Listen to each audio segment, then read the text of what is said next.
Filmmaker Ken Burns made a recent CNN appearance where he discussed Florida's education bills on critical race theory and American history.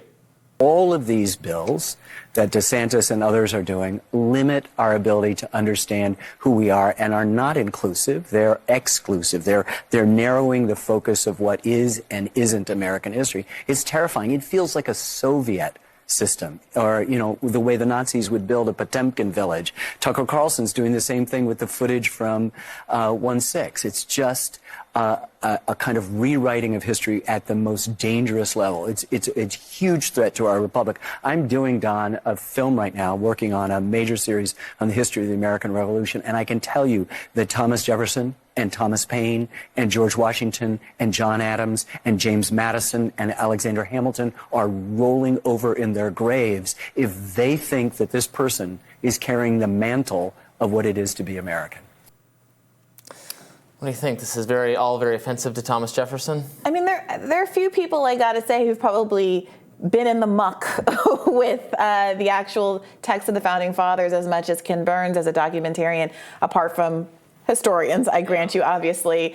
And, you know, frankly, that's my impression of it, too. We are very proud in this country of having set up some separation between what centralized leaders are able to do in terms of, you know, dictating speech, what is taught in schools, you know, dictating how parents raise their children, having some separation between public life and personal life, the Establishment Clause saying that government shouldn't be in the business of religion, establishing one over the other, or really being involved in the least. And at various points in conservative history, though that part of what the Founding Fathers were all about seems to be at times selectively ignored by certain people in conservative leadership. During the Bush years, there was a very open belief that this kind of a religious fundamentalism should guide the decision-making of political leadership. And now you have this intrusion, very explicit and purposeful intrusion by Ron DeSantis and people like Christopher Rufo, who are banning African-American AP classes, not allowing schools and districts to decide whether or not it's educationally meritorious, but deciding from a high level to ban entire disciplines. There's this attempt to take over this new college and affect who is actually recruited to the school. I talked about this in my radar about that Princeton kid who wrote that New York Times op-ed last week.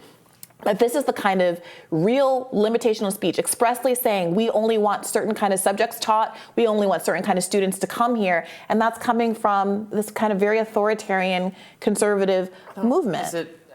Ken Burns brought up Hitler and Stalin. Is it Hitlerian? Is it Stalin-esque for public schools, government school? The government decides what gets taught in the government schools. I might not agree with every choice that's getting made in this category. I don't know that it's fascism for state government to structure what the curriculum is that will be taught in those schools. I think the state government can and does and always should and always does structure it. The question is Ron DeSantis the state government, or all of the educators that have been hired by the state who come up with the curriculum and make these decisions in an ordinary course of business, should they be the ones that maintain the authority to do so?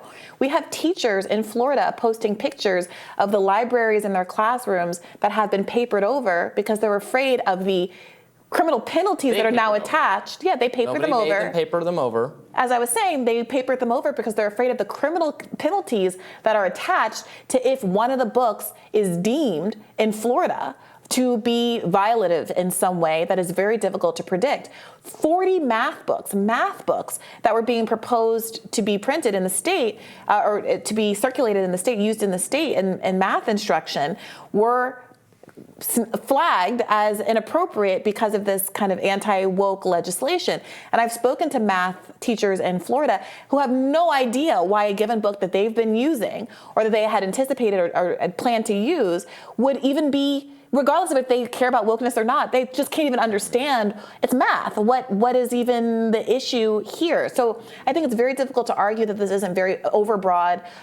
Goodwin's Law or what have you, people overuse the Hitler comparison and that's fine. But you don't have to compare it to Hitler to think it's a problematic authoritarian overreach. I would like to give individual schools and families and the actual children more say and control over their education, create more options for them. And if you want a Rufo DeSantis style educational experience or college, that can be an option for you. Or if you want something else, you can get those same dollars and go to some other school. That would be fine with me. That's the solution I would bring. That way we could stop being at each other's throats over what everyone in the state of Florida or everyone in whatever state it is has to all learn the exact same thing and have these massive political battles over what that should be.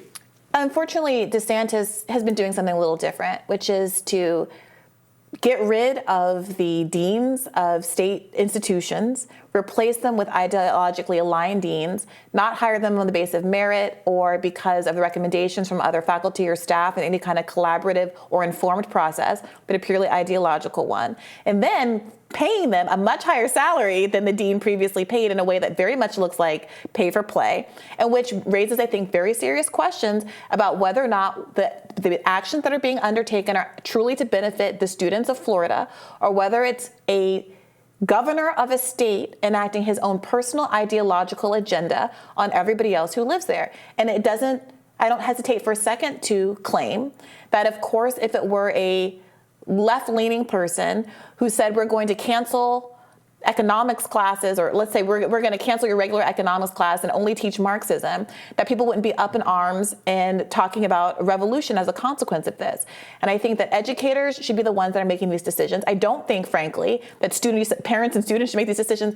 All due respect, their students should not be making the decisions about what their own education is. Oh, I don't agree with that at all. There are people who are very adept. Teaching is not child's play. It's literally, it's extremely important. We have decades and years of research about how to teach in a way that is effective, to bring kids up to standard, to compete in a global sphere. And the idea, I think it really devalues the jobs. Well. I think it really devalues and undermines the job that teachers do with extremely limited resources to actually make sure our children are well educated. And if people are invested in teachers doing a better job, maybe they have tons of resources, and math and reading scores have not budged in decades. The average teachers earn like $40,000 and $50,000 a year. They're severely under-resourced, and so many of them use their own scanty supplies to buy supplies for their classrooms because they don't have those opportunities. That's not the same thing as funding teachers, Robby. Okay, teachers. That's not the same thing. Teachers don't have outrageous wages. They do get very good benefits, and they have good hours, and they have summers off and all those things. But most teachers have to take summer jobs because they can't afford to have the summers off because they're so. Yes, they do. Both my parents were teachers, but we don't have to get into that. NBC News presidential historian Michael Beschloss dubbed Florida Governor Ron DeSantis a local Mussolini in a recent conversation surrounding him and Donald Trump. Let's listen. Look what Rick DeSantis has done in Florida. He was known as sort of a nondescript political leader, member of Congress.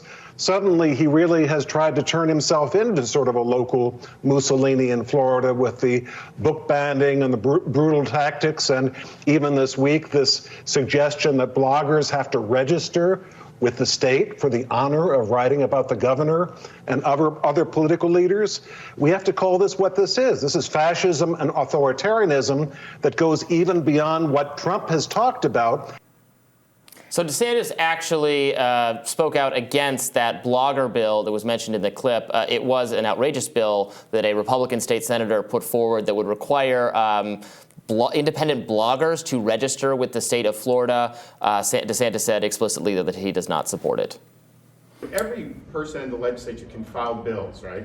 I see these people filing bills, and then there's articles with my face on the article saying that, oh, they're going to have to, bloggers are going to have to register for the state, and it's like attributing it to me. And I'm like, okay, that's not anything that I've ever supported. I don't support. I've been very clear about what we're doing, and so people have a right to file legislation. They have a right to do different types of amendments and all that other stuff. But the Florida, a whole 120 of them in the House and however many in the 40 in the Senate, you know, they have independent agency to be able to do things. Like, I don't control every single bill that has been filed or amendments.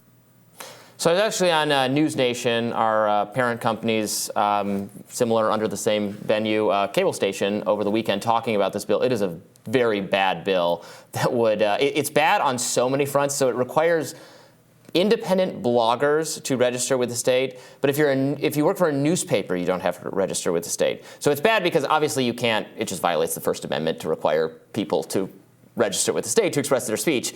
Then it's additionally bad because it draws some like false difference between like official journalists and non-official journalists, which also doesn't exist. There's no category of speech under the First Amendment. Well, you're a journalist. If you're engaging in journalism, like we all get the same speech protections. Yeah. So it's a very, very bad bill, and I was glad to see that DeSantis says he does not support it. It's regrettable that another conservative leader in the state advanced the bill. It is good that Ron DeSantis shot this one down, but there's a culture of censorship that's emerging that you can't ignore. I mean, and this is not a subtext. This is not subtle. Ron DeSantis has explicitly said that the goal is to transform this Florida school, New College, into a model that's like Hillside College, a Christian school in Michigan. Hillsdale that has been active in conservative politics. So this is from the New York Times, just to get a sense of the scale and scope of what's happened here. This is a college that has a culture of its own and is probably in the minority of being a relatively progressive college, small college with only a few hundred students in the state. Over 25 tumultuous days last month, the Republican governor removed 6 of the college's 13 trustees, replacing them with allies holding strongly conservative views. The new board then forced out the college's president, a career educator, named Mr. DeSantis' former education commissioner, a career politician, as her replacement. And then the board signed off on paying DeSantis' pick a salary of $699,000 a year, more than double what his predecessor made. Now, this is, on some level, it's just not a conversation about speech or politics. It's a question about authoritarian fiefdoms and whether or not this kind of control should be leveraged by a governor of the state on a random college that was picked to be a test kitchen for explicitly promoting his personal ideological whims. He's the elected governor of the state. So are you saying you have no problem with the college previously, a publicly funded college, being very left and explicitly left because what? Because some semi-less democratic picked board of regents or education officials are the one who structured it that way? Because the people who founded the college and worked at the college and who elect a board and vote. It gets public resources. And I'm sorry, let me ask you this question. Yeah. You think it's appropriate for the governor of the state to fire the board of trustees of a college and appoint its own director from his own personal ranks and then pay them twice as much as the predecessor had been paid? I would have it be, if it's going to be a very ideological institution, I would rather have it be a private institution that can attract students and so if it's a public institution, your position is that the governor of the state can exert their will on a private institution, including by putting people who are their own friends and allies into leadership positions and doubling their salary. It's illegal that's what he's done? No, we're talking about morals. Okay. Is that something that you think is appropriate for a governor to do? No. Then we're in agreement. And so the question is, why is it that this culture has emerged in Florida where DeSantis is kind of wantonly doing these kinds of things? And is there going to be any political pushback? Because he's the elected governor, there's 55% for what he does in the state. Well, we'll see. I think if people like yourself and other people who are leaning conservative were critical of what has been done here, and I think in a way that is pretty transparent, then maybe he wouldn't enjoy so much goodwill in the state. They're playing the music on us. They're making us end the segment like we're giving our Oscars acceptance speeches. More Rising right after this.